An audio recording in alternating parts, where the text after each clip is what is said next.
All right, good morning and welcome. It's Corporate Governance Platform brought to you by the Institute of Chartered Secretaries and Administrators of Nigeria, ICSAN. I am Funmi Omoburiwo.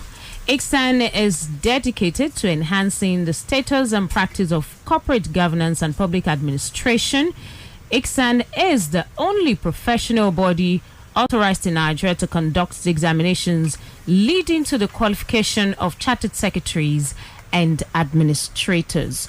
On the program this morning, our topic is Entrenching Sound Framework for Risk Management and Internal Control System.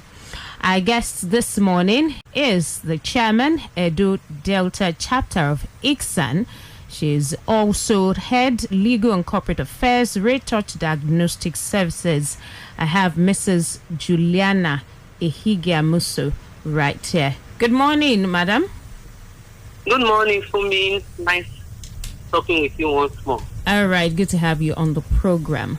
All right, also here is Mr. Kade Ketefe, FCIS, head of research, ICSAN. Good morning, Mr. Ketefe. Good morning, Fumi. Good morning to you, our guests. Good morning to you, all our listeners. All right, before we move further, let's take this message. We'll be right back. Hey, Obinna, good to see you. You look so worried. Is everything all right? I'm having serious issues in my company. Balancing the interests of my company's many stakeholders like shareholders, management, customers, financiers, government, and community is giving us a problem.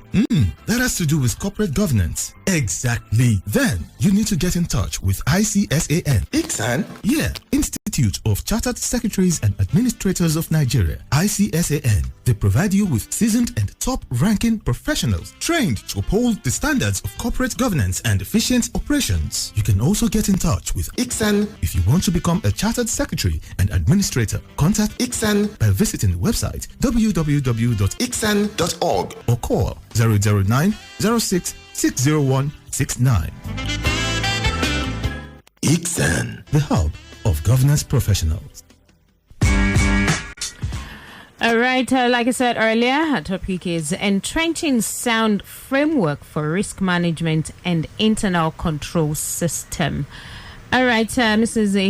Ehigiamuso, let's look at it. What is risk management? Thank you.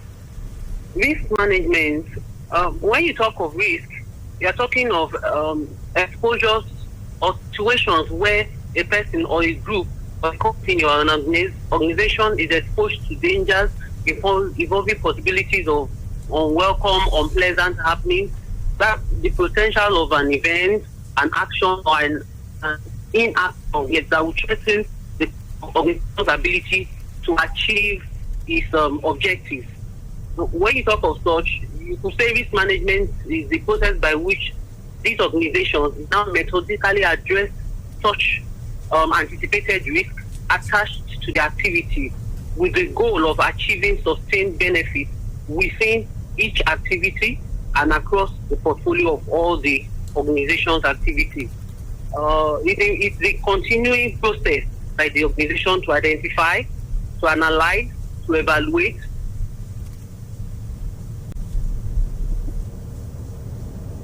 control and financial resources so that they can reduce the adverse effects of such loss.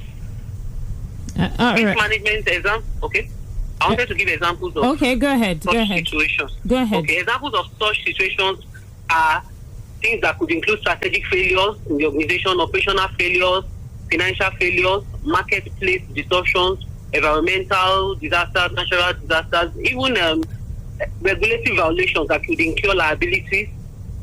Then political breakdown, operational breakdown, systemic breakdown. Bottom line is that all such should be detrimental to corporate objectives and will hinder such corporate objectives of achieving productivity, profitability, and sustainability. Let's look at the relevance of risk management to corporate governance. Okay. When we talk of corporate governance, we're talking about how companies are governed and to achieve their purpose. And corporate governance is concerned with practices, procedures to ensure that companies are run in such a way that its objectives are achieved. The exercise of power over the direction of enterprise, supervision of executive actions, the duty to be accountable, how well are they complying to it, and regulating the corporation within the jurisdiction of the state in which it operates. Corporate governance in that light is concerned with balancing and holding this balance between economic and social goals of the individual, the corporation itself, and then the society. So the governance framework is there to ensure that the resources available to the organization, they are used efficiently, used efficiently with the mindset that they are accountable for stewardship of these resources, and as much as possible to align the interests of the individual interacting with the organization, the interest of the organization itself, and then the interest of society at large. So they are interconnected. Risk management is not talking about the risk that this company is exposed to in running its organizations, while corporate governance is trying to ensure that this company is properly run. And when they ensure that the company is properly run, it largely manages and mitigates and reduces the risk that the company is exposed to. What are the downsides of not getting risk management function right in an organization? Well, I said that initially when we talked about risk management, that the bottom line of all risk is that they are detrimental to achieving the corporate objectives. I was thinking you would expatiate a bit on it. Okay. Yes. So when these companies don't get risk management functions, they are exposed to all this. Productivity is affected, profitability is affected, sustainability of even the objectives of productivity is affected, because just one case that could come from maybe environmental disaster like this COVID issues. Post-COVID, now a lot of organizations are struggling. So an organization that is not prepared, that is not on the go to tackle those kind of risks, would it fall out? Would easily begin to have, challenges in achieving its goals and sustainability in the long run. Okay. Now, let's look at the provision of the code that states that the board should obtain and review periodically relevant reports to ensure the ongoing effectiveness of the company's risk management framework. Why is this requirement necessary? That requirement is about obtaining periodic reports that ensure the ongoing effectiveness is necessary. Because when you talk about managing risk, it's not a one-off thing. It's not something you just do and then you go to sleep. You may get it right at that point, but risk is dynamic. Hence, it has to be a continuous thing. Risk itself is dynamic. Just like I talked about COVID. Pre-COVID, a lot of things organizations are doing we would never have dreamed that we would, go into that. Risk itself is dynamic. It keeps changing.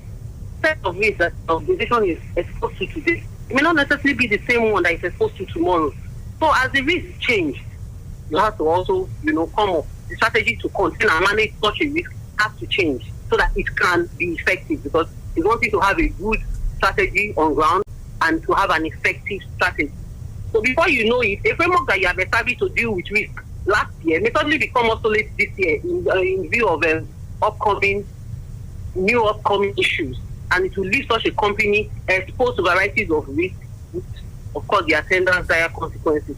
So in view of this fact that society is changing, things are changing, new issues keep arising, that's the reason why the code provides that the board should obtain and review periodically, relevant reports to ensure that the effectiveness of the company in risk management framework is assured.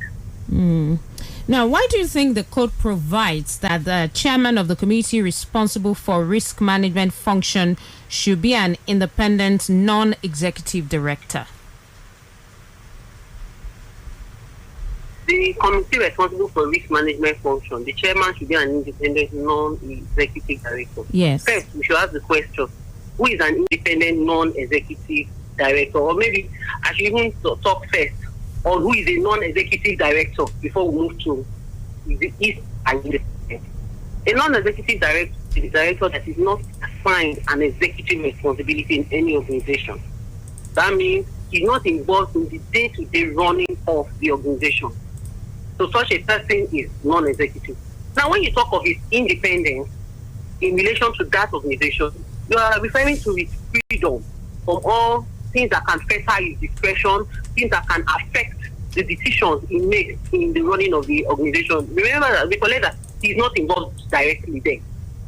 Time won't permit me to elaborate on those things that would traditionally, fetter a director's discretion. But a director whose discretion is not encumbered in any way is who we call an independent director.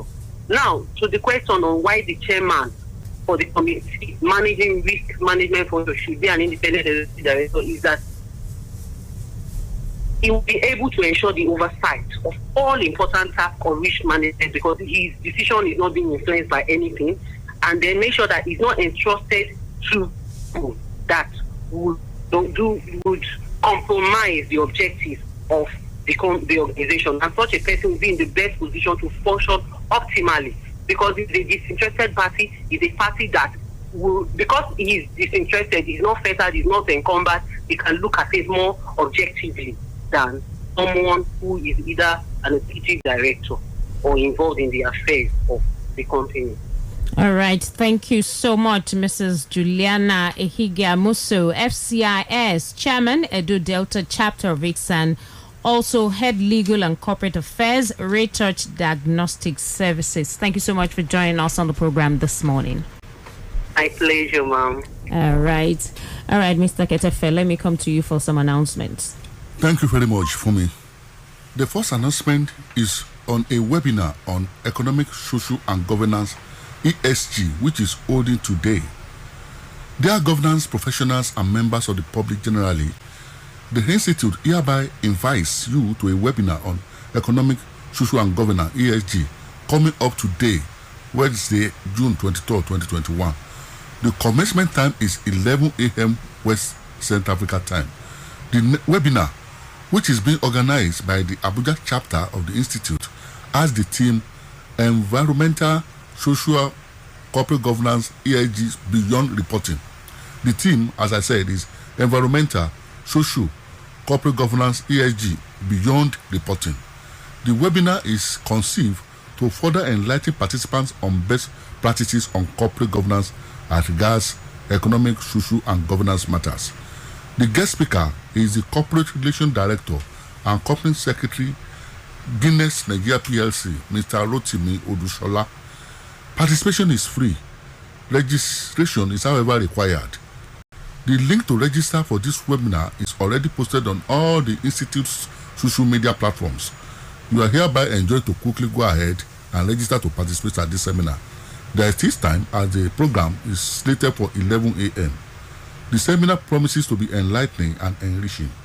We are expecting you to log on at 11 a.m. prompt. Thank you. The second announcement is on training on management skills for secretarial and administrative support staff, which is holding tomorrow, 24th of June 2021. Dear esteemed members, administrators, managers, and secretarial practice professionals, we are delighted to invite you to the Institute's training on management skills for secretaries and administrative support staff. The training, as I said, is coming up tomorrow, June 24th, 2021. The mode of delivery is by virtual method. The objective of this course is to provide the participant with the knowledge and skills to be more competent and confident in the business environment. At the end of this training, participants will be able to exhibit good problem-solving and decision-making skills on secretarial and governance matters. The participation fees are as follows. Members, 20,000 naira. Non-members, 25,000 naira. Only now to pay, register, and participate in this training, which promises to be highly rewarding. For more information on this training, which is coming up tomorrow, as I said, please call Oyeniyi on 080-61-524-764. I take the number again. Oyeniyi on 080-615-24764. We look forward to receiving you and your nominations. Thank you and have a pleasant day. All right, thank you so much, Mr. Kayode Ketefe, FCIS Head of Research, ICSAN. And we also thank Mrs. Juliana Ihigiamusu, FCIS Chairman, Edo Delta Chapter of ICSAN, also joined us in the conversation this morning. The program returns next week, Wednesday, 10:15 a.m., right here on Echo 89.7 FM. It's been Corporate Governance Platform, brought to you by the Institute of Chartered Secretaries and Administrators of Nigeria, ICSAN. I am Funmi Omoburiwo. Enjoy the rest of the day. Hey, Obinna, good to see you. You look so worried. Is everything all right? I'm having serious issues in my company. Balancing the interests of my company's many stakeholders like shareholders, management, customers, financiers, government, and community is giving us a problem. That has to do with corporate governance. Exactly. Then you need to get in touch with ICSAN. ICSAN? Yeah, Institute of Chartered Secretaries and Administrators of Nigeria. ICSAN. They provide you with seasoned and top-ranking professionals trained to uphold the standards of corporate governance and efficient operations. You can also get in touch with ICSAN if you want to become a chartered secretary and administrator. Contact ICSAN by visiting the website www.icsan.org or call 009 06 601 69. ICSAN, the hub of governance professionals.